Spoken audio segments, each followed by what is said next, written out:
Hi, I'm Adam, This is Kevin. and we are Tech Guys Who Invest. This is the place for business people and investors to learn all about investing. We offer a fresh perspective on what it's like to have a day job while investing, and we share lessons learned on our investing journey. Our vision is to educate and entertain you while adding tons of value to your daily commute. Welcome to our show.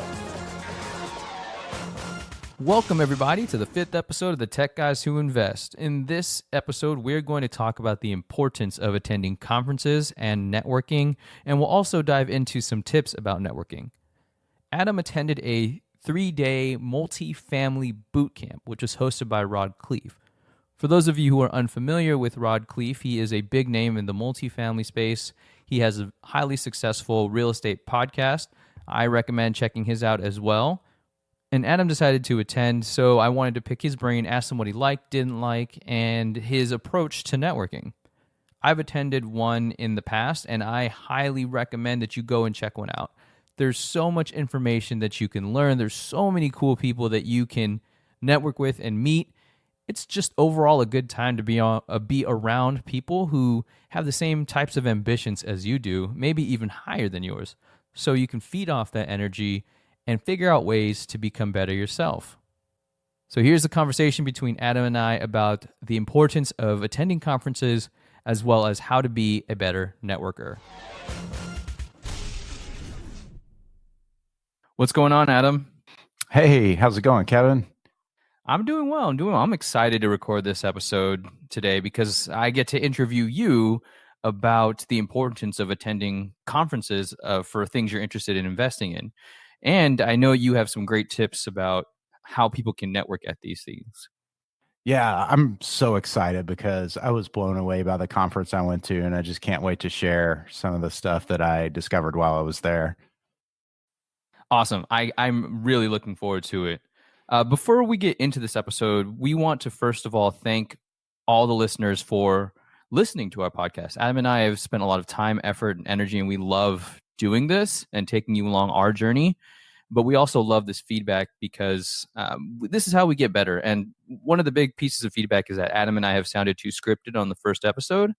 So we're going to try our best to be more conversational. We want it to feel as if you are in the room with us observing the conversation as opposed to feeling like we're talking at you. Yeah, thanks a lot for everybody who gave us your thoughts. We really appreciate it. Like Kevin said, we want this to be an awesome podcast. So thanks so much, and keep the feedback coming because as you can tell, as you're going to see, we'll incorporate that. We take the feedback from our real listeners and we use it. So thanks so much. All right, so let's get into it. Adam, what were you at a couple weekends ago? Okay, so yeah, I went to Khleif's Multifamily Bootcamp. It was in Tampa, which is where I live, and went to it. And it was Friday, Saturday, and Sunday. Just a complete immersion, all full days. It was an amazing event. I like that word, immersion. So you were there from 9 a.m. to 6 p.m. Thursday, Friday, Saturday, or how did that work? Well, I'll tell you what, it was like 9 to 6 on Friday. And then Saturday, it was like 9 till I left at 9:30 p.m. They were still going. I heard they quit at 10. And then Sunday was 9 to around 3:30. Okay, so there was a little bit of a shorter day on Sunday at least. Yeah. Yeah, now I'm sure we'll get into the details of that and why people were there so late and stuff, but it was pretty intense. Awesome. So with these conferences, why do you feel it's important for people to go? Oh yeah, that's a great question. I really think they're beneficial because the biggest benefit honestly is networking. It really is. You meet so many other people, action takers, players that you can connect with. And I made some awesome connections this weekend that I'm really excited about. And you can just find people that are doing what you're doing or find people that you're a good fit with that you could potentially partner with or collaborate with or just add value to in some way. And that to me is the biggest benefit. There's also the education piece. That's super important because you'll learn things. Even if you're an expert, you're going to go to these things and you're going to learn something. You're going to have some kind of takeaway. And then another thing is you'll teach people, which is really cool. There's always going to be people there who know less than you, no matter how new you are. You may be thinking, I don't think I could ever do that with someone. You can, trust me. You can always teach someone something. And those people appreciate it so much. Just think how much you appreciate it when someone teaches you.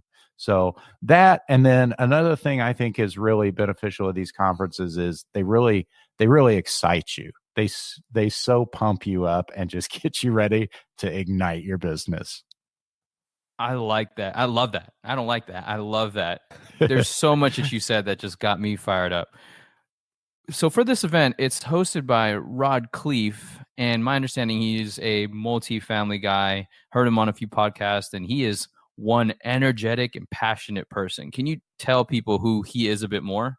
Yeah, he is a multifamily expert. And as you said, he does have a podcast. It's very popular, one of the most popular multifamily podcasts.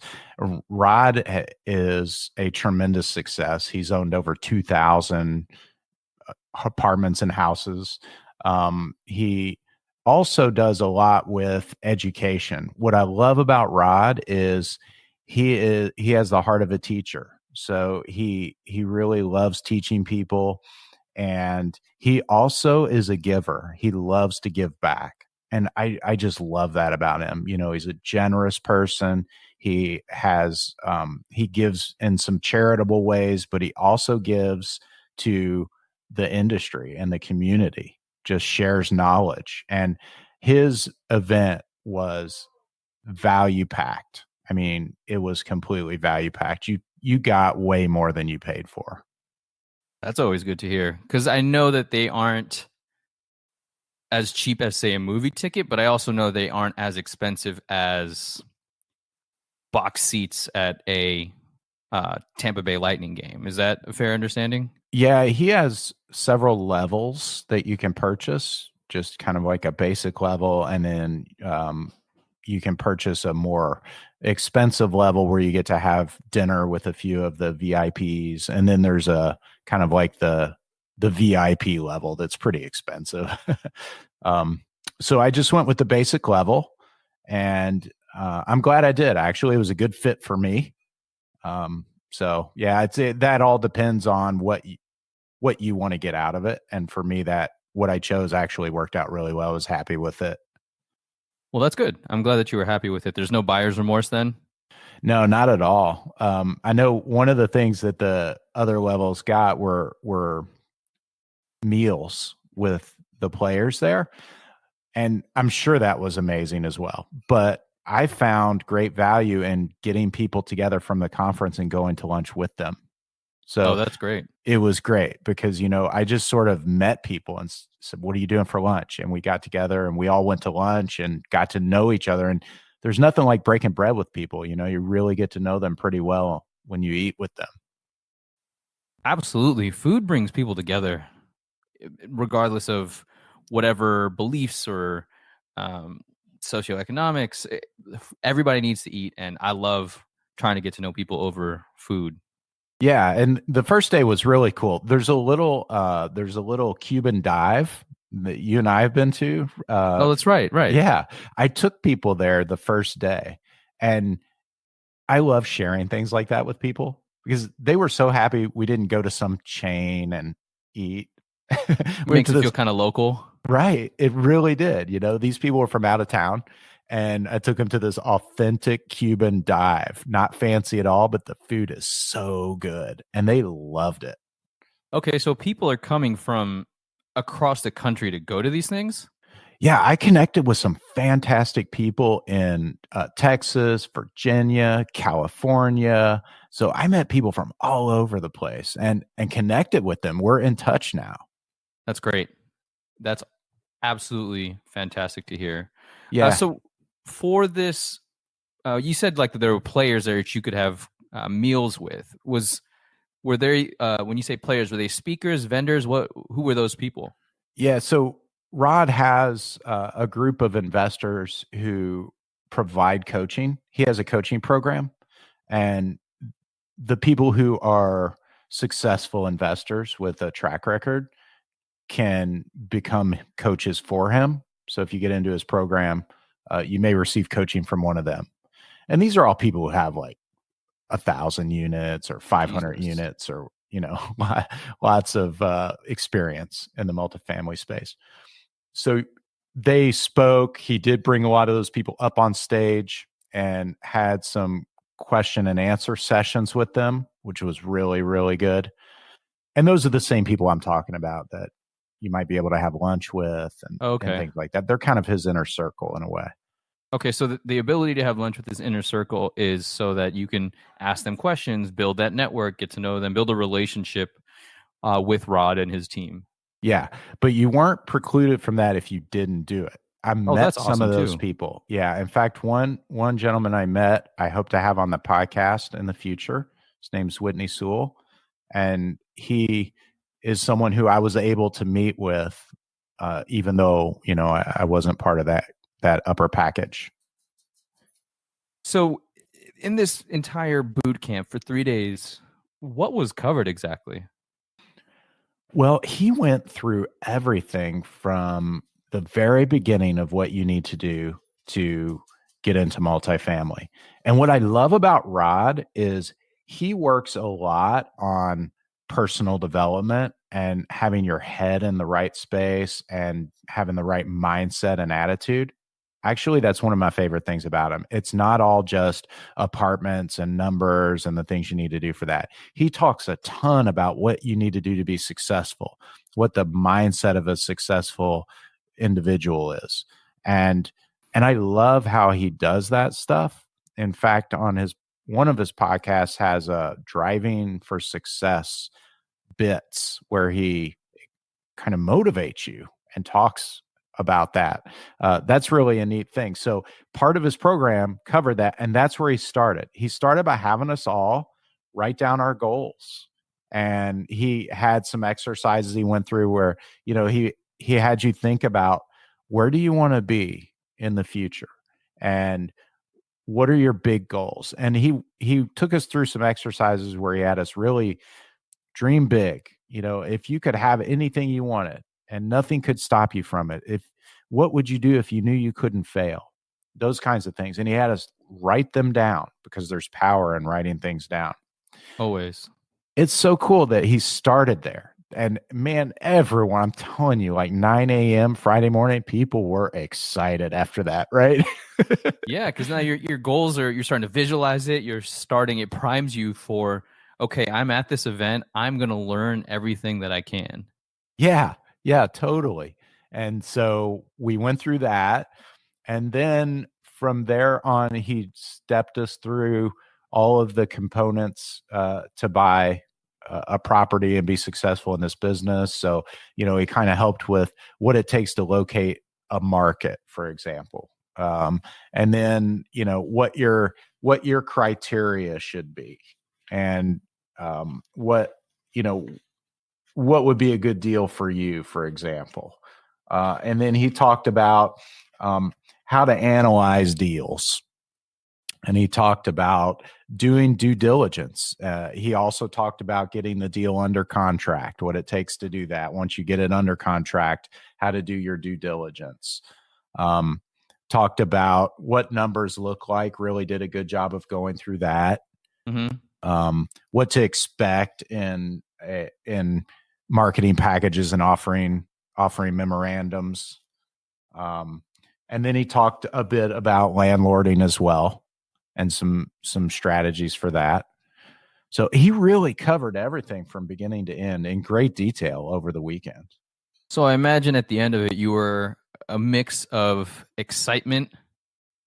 Your brain was probably mush, and you were inspired to go after it. Yeah, you totally nailed it. I mean, that is exactly what I was.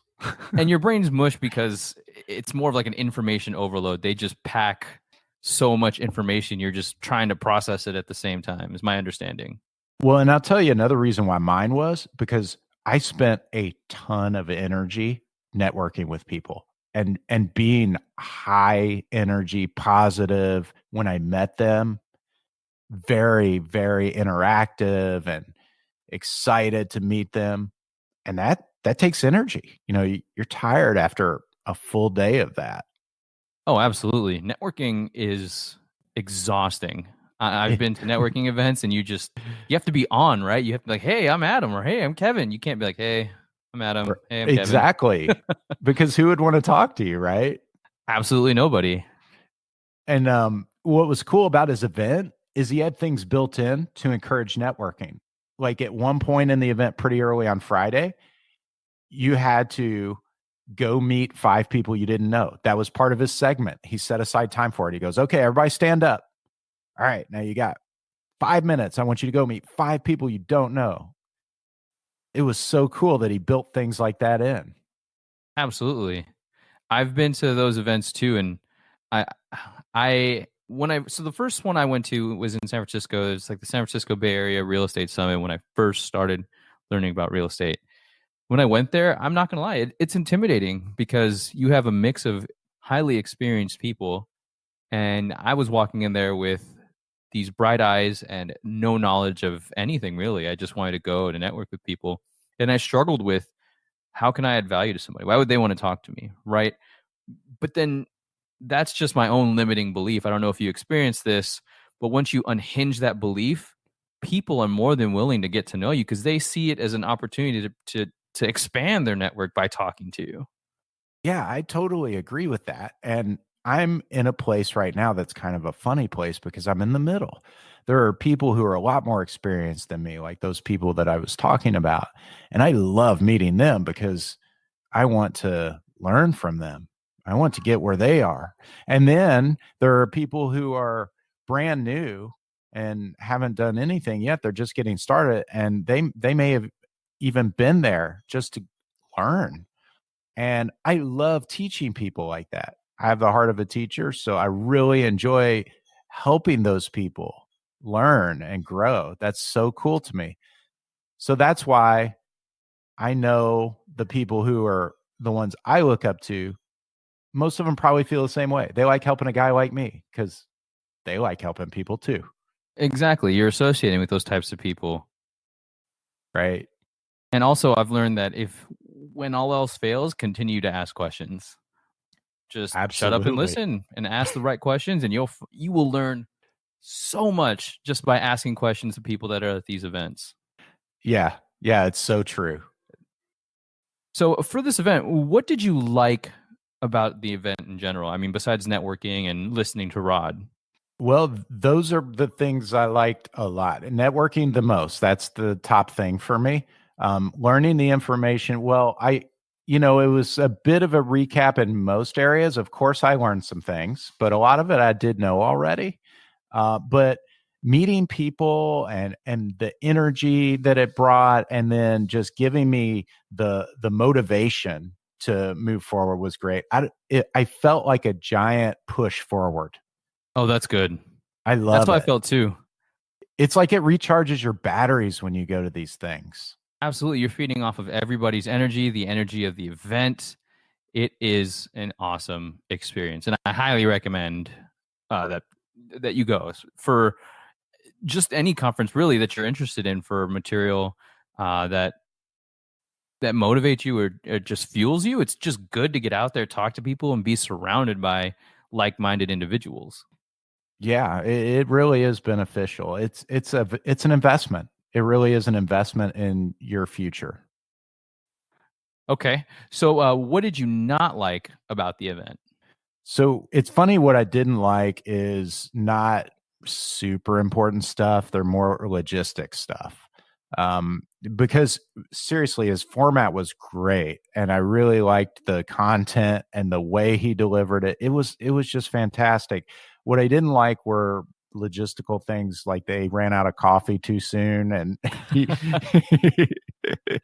I mean, it's kind of nice to have that going Always. you know the other thing was, as I mentioned, Saturday, it was a super long day, right? Well, he did tell us, look, you guys are going to want snacks because we're going to go late Saturday. And in the schedule, it was printed that we would go, I think it said till 8 or 8:30, something like that. But there really wasn't much of a break between the last segment around 5:30 and when they got started with the evening event, which was a panel that I can talk a little bit about. And I felt like some kind of a little break in there with having the venue provide some food options. Even if we Right. have to buy it ourselves, I'm fine with that. But maybe give us 20 to 30 minutes to go get something and have the venue prepared to be able to serve a lot of people so you can get it in that amount of time. And it Okay. didn't even have to be a full on meal, but something that would keep you full, Yeah, a quick snack or a sandwich or something. Exactly. Something like that. Sandwiches, salads, something. So that's it. I mean, honestly, those are the only things that I didn't like. And that's logistics stuff. Totally understand that because you're using your like the full extent of your brain capacity, right? You're fully aware of your surroundings, you're learning, you're taking it all in, and your brain takes up a good amount of energy for you. So if you're running on no fuel, how do you expect the quality of the event to go? Yeah. And he had a cash bar going back there for the evening event. So I couldn't imagine. I didn't grab anything to drink, but I couldn't imagine, grabbing stuff to drink while not having any food and then being on your feet for 12 hours. Man, Could be so a good time. I don't know. if I was a little younger, I would have. Fair point. Because then you also had the next day to go Right. to as well. Exactly. So that Saturday night event, it was really cool. It was a panel.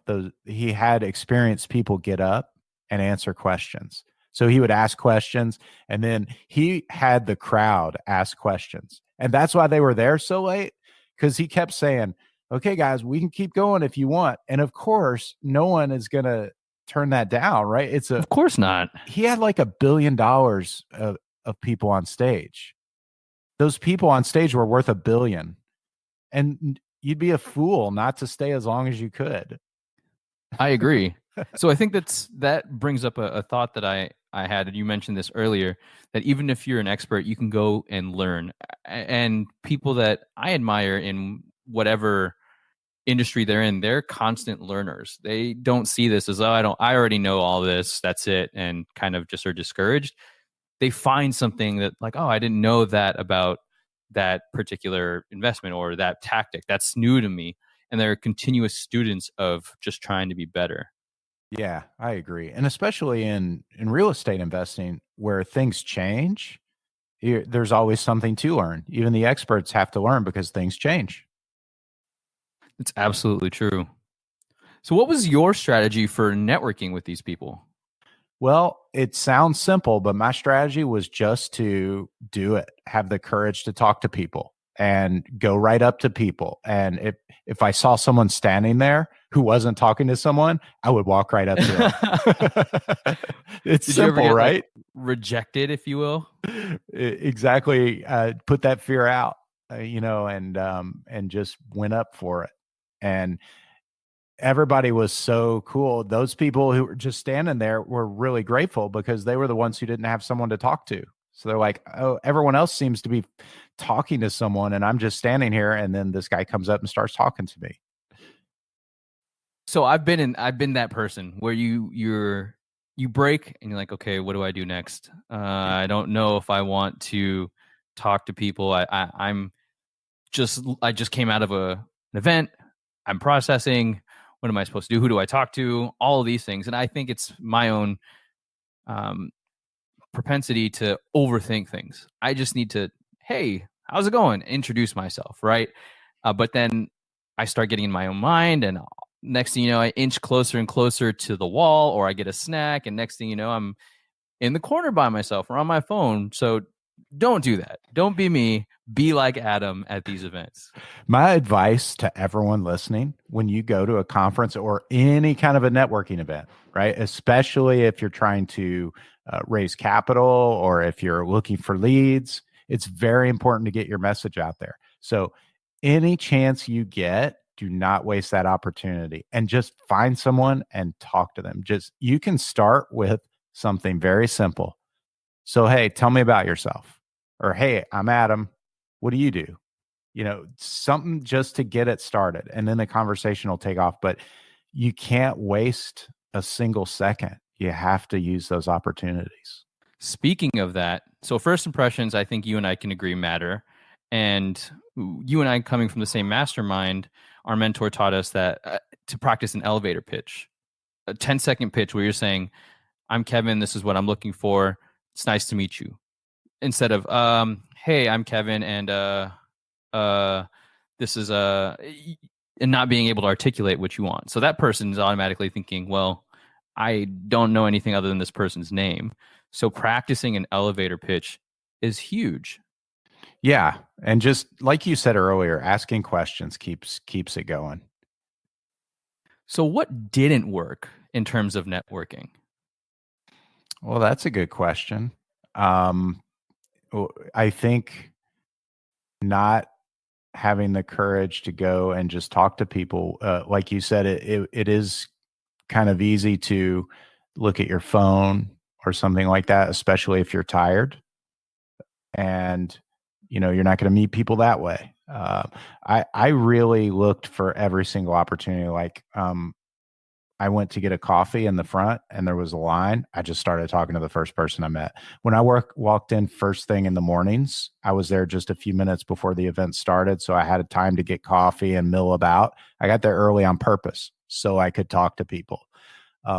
It's so funny. The last moment of the last day, I was walking out to the parking garage and another guy was walking out to the parking garage and we looked at each other and just started laughing. We're like, one last networking opportunity. And we started talking. Yeah, Why he's not? this investor. I got his card. He got mine. We've already connected. I think that there's opportunity for us to collaborate together on a project in the future. That is basically why you want to network. So there's two reasons why I see networking as this huge beneficial thing. First is you can find opportunities, and the second is it can help you solve problems. It can help you learn basically new things about whatever it is you're trying to do. What else would you add to that list of why networking is important? Well, it's funny. Let me answer that, but I was thinking more about your what didn't work question because that's a really good question. It's kind of a hard one, and I want to give one of those real quick. Okay, go for it. This wasn't something I did, but it was something I noticed someone else did. When they met people, they would ask them questions that made the other person feel uncomfortable. Like, hey, so one of the first things they would say is, hey, my name is so and so. How many doors do you have? How many properties do you have? And it's like, wait a minute, man, we don't even know each other, that kind of thing. What's your cash flow, man? Right. How much money do you make? Whoa, what's your net worth? Buddy? So I think that's what didn't work. Right now, I observe that, but yeah, don't do that. Kind of get to know someone a little. Start with that. Like get to know somebody a little bit. That's the best way to start. So what was your go-to line then? Well, I usually just started real simple with tell me about yourself. And others have a lot of people have a similar mindset, like, some more than others are willing to get out and network. But when they see someone that's very friendly and approachable, obviously, easy to talk to, they just kind of open up. So I usually just introduce myself and tell them a little bit about me, tell me about you. And I'm listening for something that we have in common. And as soon as I hear that first thing that we have in common, I kind of latch onto that and expand from there. Even if it's just, where are you from? Hey, I'm from the Tampa area too. Whereabouts do you live in the Tampa area? This is where I'm located. So just listening for any commonality was a great way to do that. Building that rapport. Yeah, absolutely. And then what was your question I was going to come back to? Was that around other benefits of networking? Yeah, so the benefits that I see for networking are to find opportunities to invest, especially within real estate, and to maybe find somebody that could teach you something new, something you didn't know about just expanding that knowledge network. Yeah, that's a good one. And Kevin, something that you and I have learned that isn't commonly known is a way to add value to other people. So look for a way to help others. And so some people may be thinking that sounds counterintuitive because, hey, isn't this about me trying to make as much money as I can and getting what I need? But that's not really the mindset of the wealthy. We have an abundance mindset, a growth mindset. So one of the things we're thinking about is how can I help others? How can I add value to this person? So I'm trying to learn a little bit about them to think, what is a way I can add value to you? And I know that'll come back to me if I do it. Absolutely. And I think it's also part of leverage, right? In real estate, leverage is a huge thing. Being able to leverage loans to like literal actual debt, right? Leveraging debt to purchase properties, but then leveraging your network, whether it's resources, connections, referrals. There's so much power in your network. You never know what type of value that other person can bring, and they will remember you for adding value to them. It's some capacity. It can be something as small as a restaurant recommendation that you guys went to for lunch at that conference. Yeah, I agree. That's really good stuff there that you said. I also think that that whole value thing, adding value, is shifting your mentality. Instead of saying, wow, this multifamily complex is too expensive, you're starting to think, how can I get this done? Who can I partner with? How can we take the money that I have, combine it with somebody else's money? And you don't know who that other person may know, right? So you eventually can form a team to purchase a property that you wouldn't be able to do by yourself. Yeah, and that's exactly what I was thinking. That was going through my mind. The gears were turning as I was meeting these people. Fantastic. So what other conferences have you signed up for within the coming year? Oh, the Podfest conference coming up, right? That's right. In March, that'll be our first one. Yeah, that's going to be awesome. We're going to be representing Tech Guys Who Invest. So that'll be super fun. I'm really looking forward to that Podfest. Yeah, me too. There's so many brilliant people at that network, that whole weekend. I can't wait to learn. Just my mind is going to be mush by the time we get out. Yeah, it'll be great. Maybe we'll see some of our listeners there. That would be really awesome. That would be fantastic. Well, Adam, thank you so much for your time today. You make me wish I went to that event, and I almost feel like I missed out on the networking opportunity. Thanks, Kevin. I really enjoyed talking to you about it today. And if any of our listeners want to network with Adam or I, go to tgwipodcast.com/contact, and you can click one of those images to get on Adam's calendar or to get on Kevin's calendar. So we'd love to just chat investing, real estate, or if you have a cool story about investing, let us know too, and we would love to bring you on to the podcast. That's it for this episode of Tech Guys Who Invest. This is Adam. And this is Kevin. Thank you so much for listening to us. Don't forget to join our Facebook page where we're building a community of investors so that we can share ideas, tips, and other ways to help us get out of the rat race. If you found value in this podcast, it would mean the world to us if you could share it with your network. Lastly, we love feedback. It's how we get better. So if you wouldn't mind spending 30 seconds and leaving us an honest review on iTunes or Stitcher or whatever platform you're using, that would be super sweet. If you want to get on Adam or Kevin's calendar, go to tgwipodcast.com/contact. We want to help you invest safely, wisely, and ultimately get you out of the rat race. Thanks again.